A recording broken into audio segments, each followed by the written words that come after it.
નમસ્કાર બાળ મિત્રો, સર્વાંગી શિક્ષણ શ્રીમદ ભગવદ્ ગીતાના મૂલ્યો અને સિદ્ધાંતો ભાગ 1.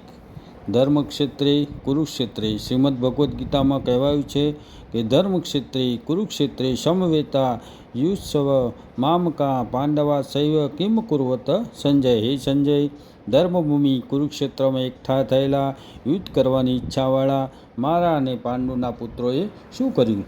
મહર્ષિ વેદવ્યાસ આજથી 5000 વર્ષ પહેલાં થઈ ગયા. તેમનું મૂળ નામ કૃષ્ણદ્વૈપાયન.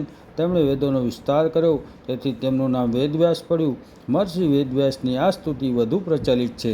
નમોસ્તુતે વ્યાસતે વ્યાસ વિશાલ બુદ્ધિ પુલ્લારવિંદાય પત્રનેત્ર યેન ત્વયા ભારતૈલપૂર્ણ પ્રજ્વાલિતો જ્ઞાનમય પ્રદીપ.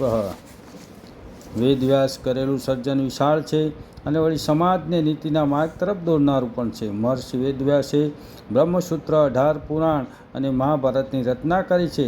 મહાભારત માટે કહેવાયું છે યન્ન ભારતે તન્ન ભારતે. મહાભારતમાં 18 પર્વ અને 1,00,000 શ્લોક છે. તેના લૈયા ગણપતિ છે.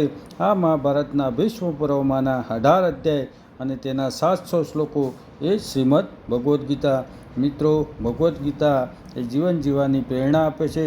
આવો સાથે મળી અને શ્રીમદ ભગવદ્ ગીતાના મૂલ્યો અને સિદ્ધાંતો આપણા જીવનમાં વણી લઈએ અને સુંદર જીવન જીવવાની પ્રેરણા મળતી રહે. જય જય ગરીબ ગુજરાત. ભારત માતા કી જય. જય શિક્ષક.